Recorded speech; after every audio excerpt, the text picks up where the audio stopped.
पाकिस्तान ने फ़लस्तीनियों की नस्लकुशी के जुर्म पर इसराइल को इंसाफ के कटहरे में लाने का मुतालबा कर दिया है। वज़ीर आज़म शहबाज शरीफ ने कहा है कि आलमी बिरादरी इसराइल के जंगी जराइम को मुहासबा करते हुए उसे इंसाफ के कटहरे में खड़ा करे।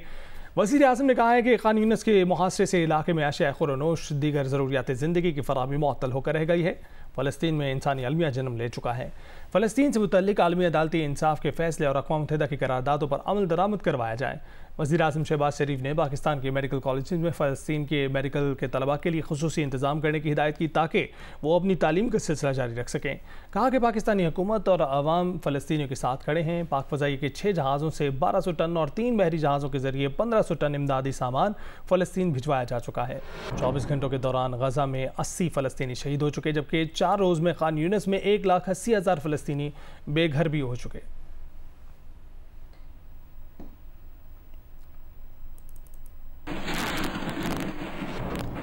और इसराइल के ज़ेर कब्ज़ा गोलान के इलाके में धमाकों में 10 इसराइली हलाक हो गए हैं, 30 इसराइली ज़ख्मी हैं। इसराइल ने इन धमाकों का इल्ज़ाम हिज़्बुल्लाह पर लगा दिया है। इसराइली फ़ौज का कहना है कि हमारी इंटेलिजेंस बिल्कुल वाज़ेह है कि ये हमले हिज़्बुल्लाह ने किए हैं। धमाके फुटबॉल मैदान में हुए धमाकों के नतीजे में 10 इसराइली शहरी हलाक हुए हैं। इसराइली फ़ौज ने इल्ज़ाम आयद किया है कि ये धमाके हिज़्बुल्लाह के रॉकेट हमले के नतीजे में हुए। दूसरी जानिब हिज़्बुल्लाह ने मकबूजा गोलान पर हमलों के इसराइली इल्ज़ाम की तरदीद की है। आगे बढ़ते हुए आपको बताएं कि वज़ीर आला खैबर पख्तूनख्वा यामीन गंडापुर ने कहा है कि अंदर कुछ बाहर कुछ ये उनका किरदार है। हमने आइन की पासदारी की है, आइन तोड़ने वाले ये लोग हैं।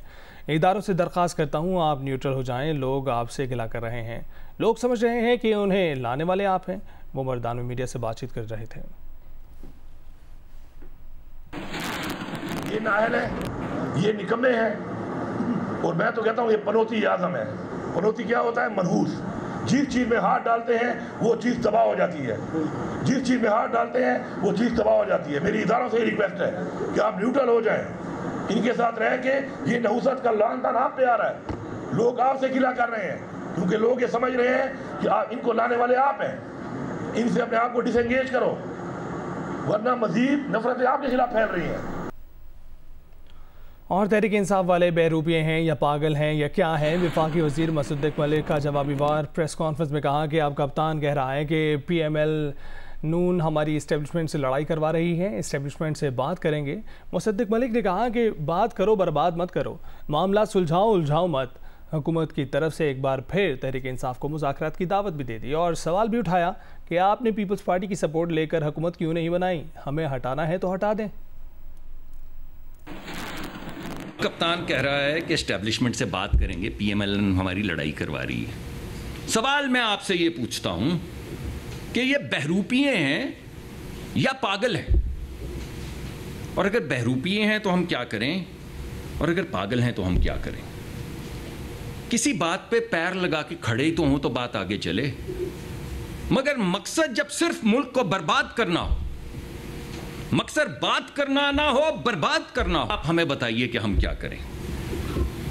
जब कोई शख्स मुसर हो, आपने वो ट्रेंड देखा था ना जो पिछले दिनों चला था कि कप्तान नहीं तो पाकिस्तान नहीं। अरे यार, कोई शर्म हो, हया करो। वफाकी वज़ीर मुसद्दिक़ मलिक के बयान पर तहरीक इंसाफ के चेयरमैन बैरिस्टर गौहर का रद्द-ए-अमल भी सामने आ गया है। G न्यूज़ से गुफ्तगू में कहा है कि क्या मुज़ाकरात से मुतल्लिक़ कोई ऐसा अंदाज़ गुफ्तगू अपनाता है? मुस्लिम लीग नून अपने अंदाज़ और रवैये पर नज़रसानी करें। एक तरफ वर्कर और रहनुमाओं को उठाया जा रहा है, दूसरी तरफ मुज़ाकरात की पेशकश हो रही है। बात करो, बर्बाद मत करो जैसे अल्फाज अदा किए जा रहे हैं। क्या मुज़ाकरात की बात की जाती है? ऐसे अल्फाज के बाद क्या सियासी क़ुव्वतें एक दूसरे को ऐसे दावत देती हैं? एक तरफ ज़्यादती और रहनुमाओं को धमकियाँ दे रहे हैं, दूसरी जानिब मुज़ाकरात की बात करते हैं। मुज़ाकरात की पेशकश इस वक्त संजीदा हो जब आपका रवैया दुरुस्त हो।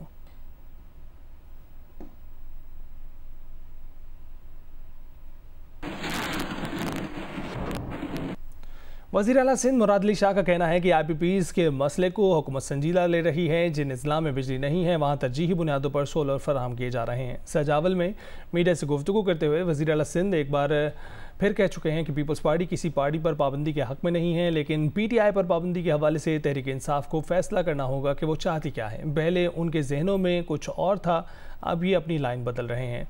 उन्हें अपनी लाइन क्लियर करनी पड़ेगी। PTI का कौन सा, पाकिस्तान तहरीक इंसाफ का कौन सरबराह इस तरीक़ेकार कानून में ये है कि अगर आज़ाद जीत के आता हूँ तो मुझे पहले खुद इजहार करना पड़ता है कि मैं किसी पार्टी को ज्वाइन करना चाहता हूँ, और इस पार्टी ने भी मुझे एक्सेप्ट करना पड़ता है कि जी आप इस पार्टी में आ जाएं। अब वो पीटीआई का कौन एक्सेप्ट करेगा, उसका सदर तो कोई है नहीं, इलेक्शन उन्होंने कराए नहीं। पीटीआई को अपनी सिमत दुरुस्त करनी होगी अगर उसने इस बैन से निकलना है।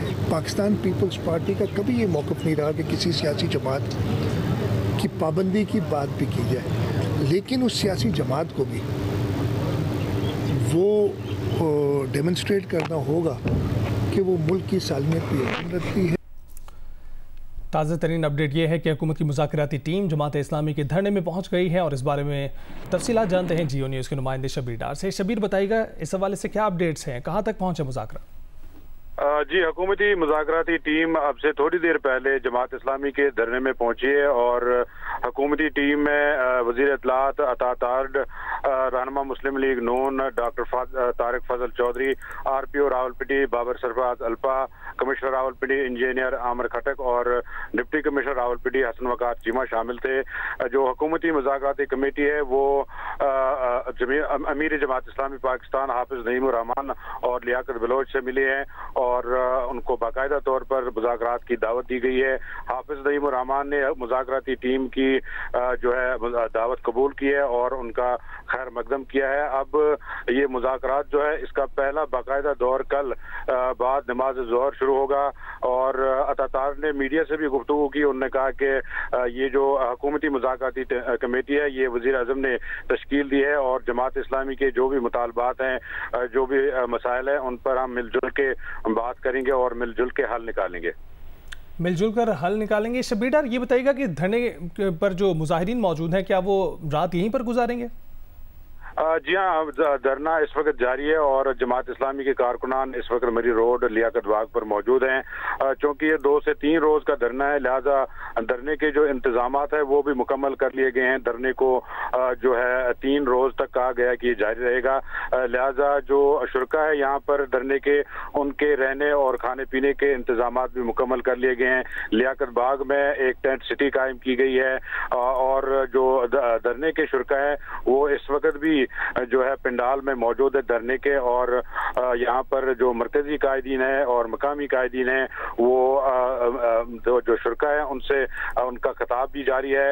लिहाजा अब ये कल पता चलेगा कि जो मुज़ाकरात की दावत दी गई है हुकूमत की जानिब से, इसका बाकायदा पहला दौर कल शुरू होगा और ये पता चलेगा कि जो मुज़ाकरात है उसका क्या हल निकलता है।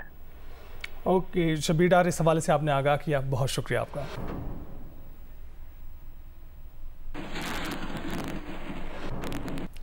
और लाहौर के सनतकार और ताजिर भी महंगी बिजली के खिलाफ मैदान में आ गए हैं। फैक्ट्रियां बंद करके चाबियां हुकूमत के हवाले करने का ऐलान कर दिया है। तफसीलात जवाद मलिक से जानते हैं।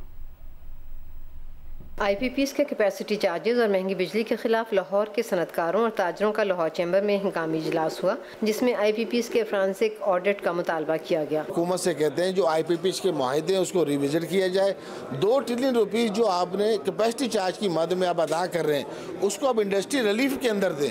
उसके साथ साथ हम एक और भी कहते हैं कि हुकूमत एक सीरत अर्जेंट एक फैसला करे, जो नेपरा ने MDI फिक्स टैक्स लगाया है इंडस्ट्री को वो तो रिलीफ दे। कायद-ए-आज़म इंडस्ट्रियल स्टेट्स एसोसिएशन के रहनुमाओं अदील भुट्टा और मियां खुर्रम इलियास का कहना था कि महंगी बिजली के बायस कारोबार नहीं कर सकते, फैक्ट्रियां बंद करके चाबियां हुकूमत के हवाले कर देंगे। बिजली की क्योंकि फिक्स रेट नहीं है जिसकी वजह से मार्केट फ्लक्चुएट होती है और हम इंटरनेशनल मार्केट को मीट अप नहीं कर सकते और यहाँ पे बेरोज़गारी बढ़ रही है, इंडस्ट्रीज़ बंद हो रही हैं। जो इंडस्ट्रीज़ की प्रोडक्शन थी 100% पे वो 50% पे आ गई हैं। IPPs को कंट्रोल करें, IPPs के नाजायज़ मुआहदे इनको ख़त्म किया जाए और बिजली को सस्ती की जाए ताकि हम कॉस्ट ऑफ प्रोडक्शन में मीट करें और मुल्क की जो तरक्की है उसमें बढ़ चढ़ के हिस्सा लें।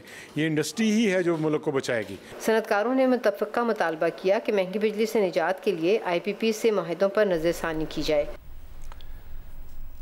रिपब्लिकन पार्टी की सदारती उम्मीदवार बनने की साबिक ख्वाहिशमंद निकी हेली का जनवरी में दिया गया इंटरव्यू वायरल हो गया है, जिसमें उन्होंने कहा है कि मेरे अल्फाज लिख कर रख लो, डोनाल्ड ट्रंप रिपब्लिकन सदारती उम्मीदवार बने तो कमला हैरिस अमेरिका की सदर मुंतखब हो जाएंगी।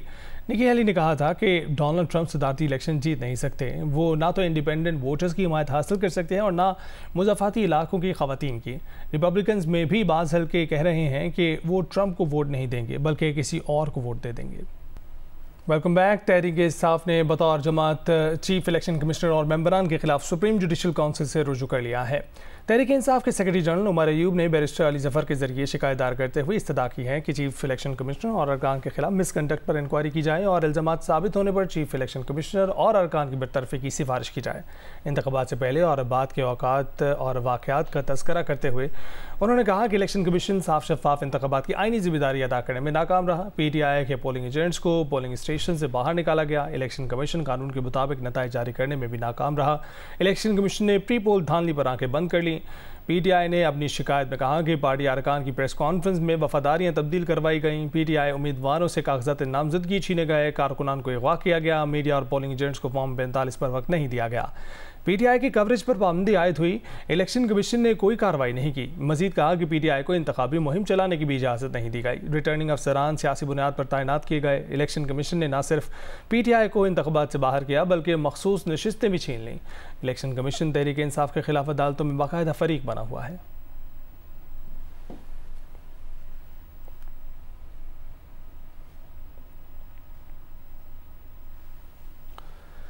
रहनुमा अवाम पाकिस्तान पार्टी मिफ्ता इस्माइल ने IPPs से मुआहदे तोड़ने की मुखालफत कर दी। कहा कि ऐसा किया तो बिजली मिलना बंद हो जाएगी, जुर्माने अलग भरने पड़ेंगे। कराची प्रेस क्लब में प्रेस कॉन्फ्रेंस करते हुए तजवीज़ दी कि जुलाई से सितंबर तक घरेलू सार्फिन के बिजली के बिलों से सेल्स टैक्स और एडवांस इनकम टैक्स हटा दिया जाए और ग्रिड से मुंसलिक बिजली घरों के फर्नेस ऑयल और RLNG पर टैक्स ख़त्म कर दिया जाए तो घरेलू सार्फिन के बिल 24% तक कम किए जा सकेंगे।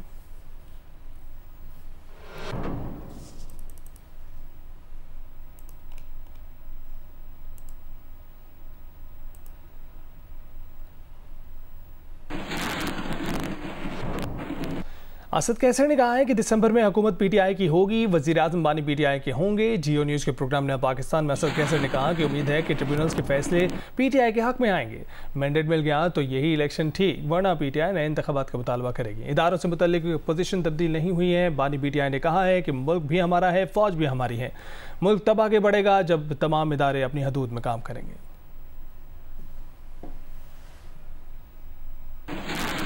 देखिए, हमें अदालतों से इंसाफ की तवक्को है और जिस तरह पंजाब की अदालतों ने जुर्रत और बहादुरी दिखाई और जिस तरह इस्लामाबाद ने दिखाई है, और ख़ासकर पंजाब की जो अभी चीफ जस्टिस है, उन्होंने भी हुकूमत की जो प्रपोजल था कि वो इलेक्शन कमीशन के साथ जो है कोई कंप्रोमाइज़ करे, उन्होंने नहीं चेंज की है।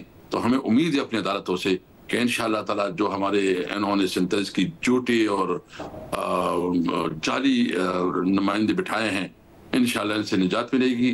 और मुझे बिल्कुल नजर आ रहा है कि दिसंबर में तहरीक इंसाफ की हुकूमत मिलेगी और इमरान खान वज़ीर आज़म होगा इंशाअल्लाह। लियाकत बलोच साहब से मेरी बात हुई आज और नीम रवान साहब से भी मैं बात करूँगा क्योंकि मेरा बड़ा अच्छा दोस्त भी है, मेरा उसके साथ राबिता है, अभी इससे पहले भी मेरे उसके साथ राबिता हुआ था। तो ये निटी-ग्रिटी है ना, हम देखते हैं, बिल्कुल हम तैयार है। अगर हमारा मैंडेट हमें वापस मिलता है तो हम तैयार है, लेकिन अगर एक जाली तरीके से लोग बैठे हैं और ऐसे फैसले करते हैं जिस तरह उन्होंने उनके बिलों में इजाफा किया है, तो उनके पास एहसास इसलिए नहीं है कि आवाम ने उसको वोट ही नहीं दिया। हाफिजाबाद में खातून से ज्यादती के बाद थानों की हदूद के तयन पर SHOs के झगड़े की वीडियो सामने आ गई है। खातून को थाना सुखेकी के इलाके में शौहर और बच्चे के सामने ज्यादती का निशाना बनाया गया था। हदूद के झगड़े के बाद मुकदमे का इंदराज 3 दिन तक नहीं हो सका था।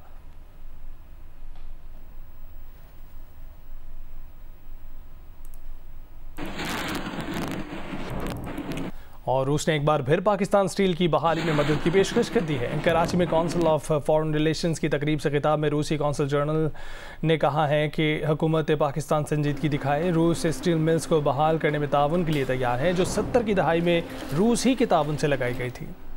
उन्होंने कहा है कि स्टील मिल जुल्फ़िकार अली भुट्टो के दौर में कायम हुई। पाकिस्तान पहला मुल्क है जिसके साथ रूस ने डिप्लोमेटिक वीज़े पर ताउन किया। पिछले 3 वर्षों में पाकिस्तान में 3 मुख्तलिफ हुकूमतें रहीं, मगर पाकिस्तान के साथ सिफारती ताल्लुकात में कोई तब्दीली नहीं आई। उन्होंने कहा कि पाकिस्तान और रूस के सरबराहों में मुतअद्दिद शोबों पर बात हुई थी। रूस ने पाकिस्तान को फूड सिक्योरिटी के शोबे में भी ताउन की पेशकश की है। पाकिस्तान और रूस के दरमियान हाल ही में मुतअद्दिद प्रोजेक्ट्स पर काम शुरू हुआ है।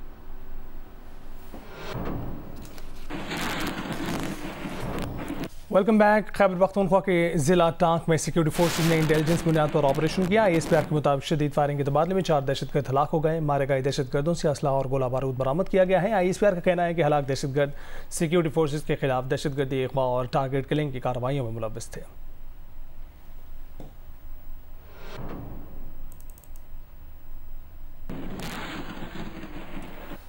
और पेशावर में बढ़ते स्ट्रीट क्राइम्स ने शहरियों का जीना महाल कर दिया है। रवां साल राजधानी के 300 से ज़ायद वाक़यात सामने आए हैं। इस दौरान राजधानी की वारदातों में मुलव्वस 102 अफराद को गिरफ्तार किया गया।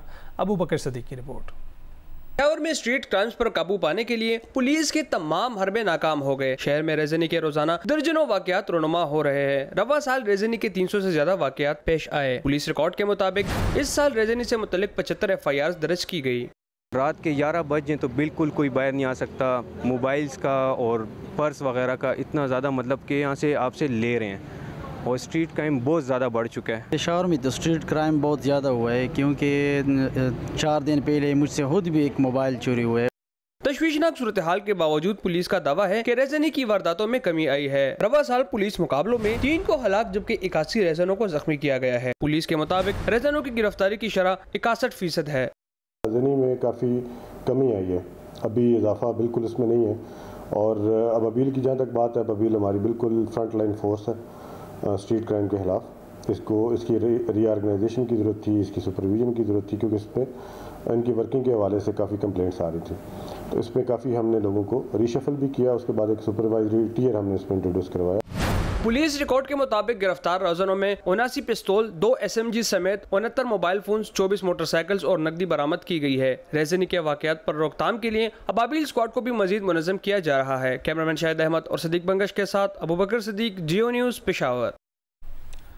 खैबर पख्तूनख्वा में कालदम DDP और दहशतगर्द तंजीमें पुलिस एहलकारों को मुसलसल टारगेट बना रही हैं। रवां साल अब तक 76 पुलिस एहलकार शहीद जबकि 113 जख्मी हुए हैं। शहादतों के बावजूद पुलिस एहलकार फ्रंट लाइन फोर्स बनकर पुलिसिंग के साथ दहशतगर्दी का भी मुकाबला कर रहे हैं। रसूल दावड़ की रिपोर्ट देखते हैं।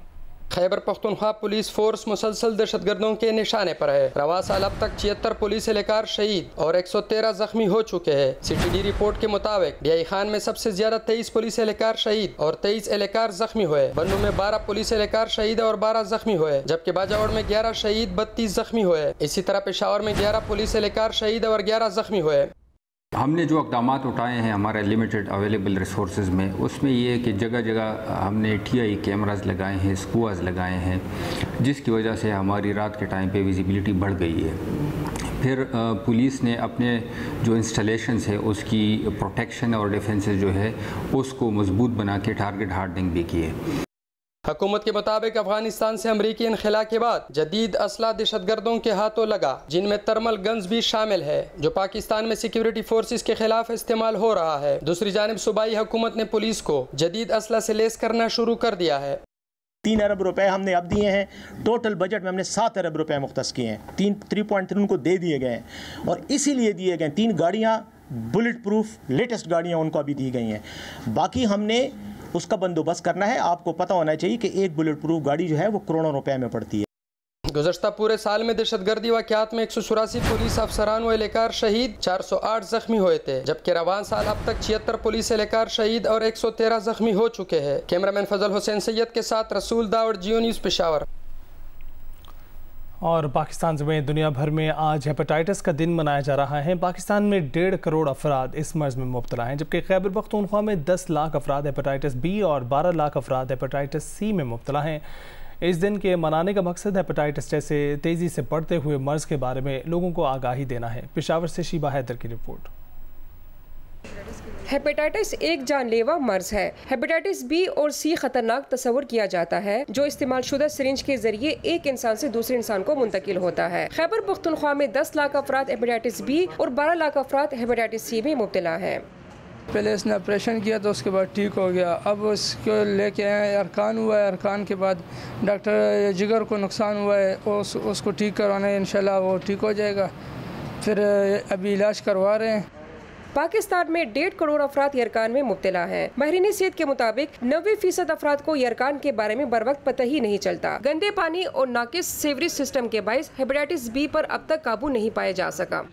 अगर वक्त पे इलाज न हो जाए तो ये मुख्तलिफ पेचीदगी पैदा करती है, जिनमें सबसे कामन सिरोसिस लिवर कहते हैं, जिसमें लिवर सुकड़ जाती है और लिवर के सुकड़ने की वजह से फिर इंसान में मुख्तलिफ और पेचीदगियाँ बढ़ जाती है। माहिरीन सेहत का कहना है कि पहले हेपेटाइटिस का इलाज खासा महंगा था, ताहम अब इस मर्ज की वैक्सीन मुल्क में बासानी दस्तयाब होने से शरह अमवात में कमी आई है। महकमे सेहत खैबर पख्तूनख्वा के अदाद-ओ-शुमार के मुताबिक सूबे में हर साल हेपेटाइटिस के मरीजों की शरह में 10% इजाफा हो रहा है। माहिरीन सेहत का कहना है कि बीमारी पर काबू पाने के लिए जहां हुकूमत को तवज्जो देनी होगी, वहीं शहरियों को भी एहतियाती तदाबीर इख्तियार करनी होंगी। कैमरामैन शाहिद अहमद के साथ शीबा हैदर, जियो न्यूज़, पेशावर। और मुल्तान में CEO health doctor Faisal Kaisrani के साथ फ्रॉड करने वाले 2 मुलजमान को पुलिस ने गिरफ्तार कर लिया है, जबकि सरगना खातून समेत 2 मुलजमान की गिरफ्तारी के लिए छापे मारे जा रहे हैं। हनी ट्रैप का शिकार CEO health doctor Faisal Kaisrani के साथ फ्रॉड में मुलविस 2 मुलजमान को पुलिस ने गिरफ्तार कर लिया। सीपीओ सादिक अली डोगर ने जियो न्यूज़ को बताया कि मजीद रकम लेने के बहाने मुलजमान को बुलवाया गया और जब वो आए तो उन्हें गिरफ्तार कर लिया गया, जबकि खातून अंबर समेत 2 मुलजमान की तलाश जारी है, उन्हें भी जल्द गिरफ्तार कर लेंगे। CEO health doctor Faisal Kaisrani ने 2 रोज़ कबल मुकदमा दर्ज कराया था कि अंबर नामी खातून ने नौकरी के लिए उन्हें बुलवाया और उनके साथ 3 अफराद गाड़ी में बैठ गए और मशरूब पीने से वो बेहोश हो गए, जिसके बाद उनकी नाज़ेबा तस्वीर बनाकर उन्हें ब्लैकमेल किया गया। डॉक्टर फैसल से खातून अंबर और दीगर मुलजमान ने 5 लाख भत्ता वसूल किया था।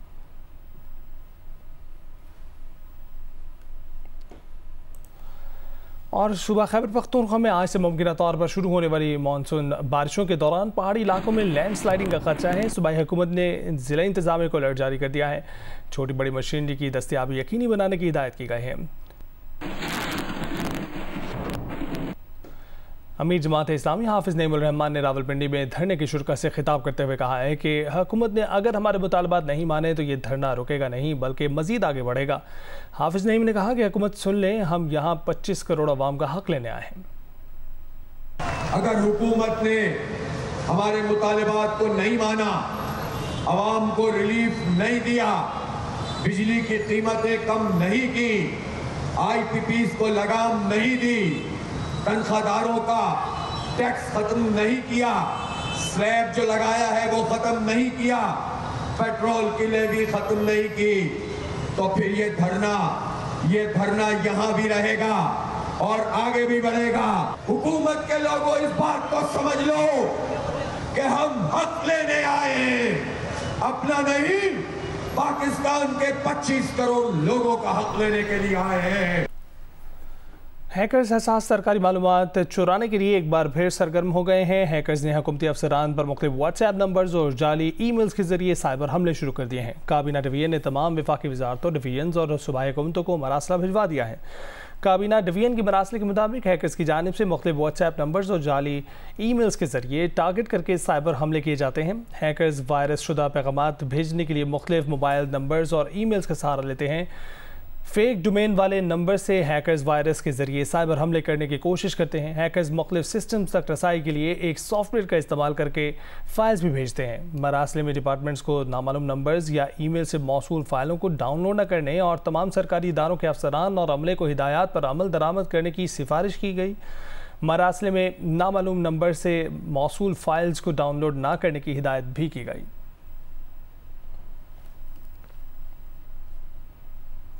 और सिंध हाई कोर्ट में माड़ीपुर एक्सप्रेस वे मनसूबे की बहाली से मुतल्लिक दरख्वास्त पर समाअत। अदालत ने हुकूमत सिंध और महकमा public private partnership policy board को नोटिस जारी करते हुए जवाब तलब कर दिया। सिंध हाई कोर्ट में माड़ीपुर एक्सप्रेस वे मनसूबे की बहाली से मुतल्लिक दरख्वास्त पर समाअत हुई। अदालत ने सिंध हुकूमत और महकमा public private partnership policy board को नोटिस जारी करते हुए जवाब तलब कर लिया। दरख्वास्त गुजारों ने मौक़िफ़ अपनाया है कि 8 किलोमीटर तवील 2 रोया माड़ीपुर एक्सप्रेस वे मनसूबे की मंजूरी 28 जनवरी 2021 को हुई। वज़ीर आला सिंध ने बजट तकरीर में ऐलान किया कि मनसूबा जून 2025 में मुकम्मल हो जाएगा। ताहम सुपर हाईवे की तरफ काम करने वाले बाअसर बिल्डर्स इस मंसूबे के मुखालिफ हैं और बिल्डर्स की मुखालफत की वजह से माड़ीपुर एक्सप्रेस वे का मंसूबा तर्क करने की इतलात हैं। अदालत से इस्तदा की है कि मंसूबा बहाल करने का हुक्म दे और उसके फंड्स किसी और स्कीम में मुंतकिल करने से रोकें। और पेरिस ओलंपिक्स में कनेडियन टीम को न्यूजीलैंड टीम की जासूसी करना महंगा पड़ गया। फीफा ने पेरिस ओलंपिक्स में कनेडियन विमेन टीम के 6 पॉइंट्स काटने के साथ साथ कनेडियन टीम के कोच, 2 असिस्टेंट कोचेस पर 1 साल की पाबंदी आयद कर दी।